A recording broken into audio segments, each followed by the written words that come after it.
তুই তো সর্বময়ী, তুই তো প্রাণধারা মা, তুই তো প্রাণধারা, প্রাণধারা। জয় জয় রাম, জয় কৃষ্ণ, জয় রাম কৃষ্ণ, জয় রাম কৃষ্ণ, জয় রাম কৃষ্ণ।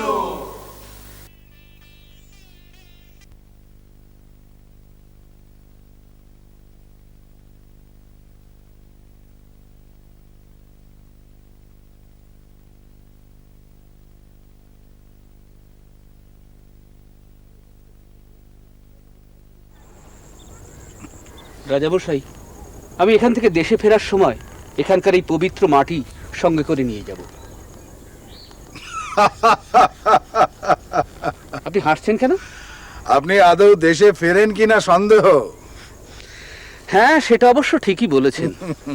সেই রাজপুতানা থেকে এখানে ন্যায়শাস্ত্র পড়তে এসেছেন, কিন্তু আপনার মনের ভাবগতি কিন্তু সুবিধের ঠেকছে না মশাই। আপনার ঘরে কে কে আছেন? ঠিকই বলেছেন, ঘরে আমার সবাই আছে, বাল বাচ্চা, গরু জরু সবাই আছে, কিন্তু তা সত্ত্বেও মনে হয় এখানেই আমার সব। আসলে এটা আমার শুরু হয়েছে সেই নবদ্বীপ ধাম থেকে, যেখানে শ্রী চৈতন্যের পদধূলো মেশানো আছে। সেখানে গুরুঘরে শাস্ত্রপাঠ করতে করতে আমার বৈরাগ্যের ডাক এসেছে।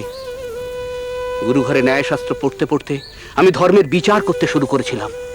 আর তখনই মনের মধ্যে একটা ভাব এলো, ধর্ম বিচারের নয়, আস্বাদের ভাব।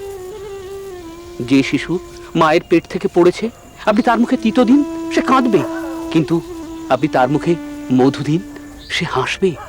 ধর্মকে এমন মধুর ভাবে মানুষের কাছে পৌঁছে দিতে হবে, নাহলে মানুষ ধর্মকে নেবে কেন? আমাদের গৌরাঙ্গের এমনই ধর্মভাব, তাই তো মানুষ শ্রী গৌরাঙ্গের গৌরাঙ্গ লীলা এমন মধুর মতন চেখেছে। বাহ, খুব ভালো বলেছেন।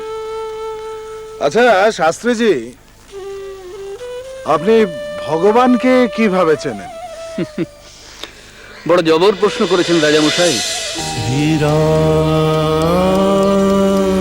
কৃষ্ণ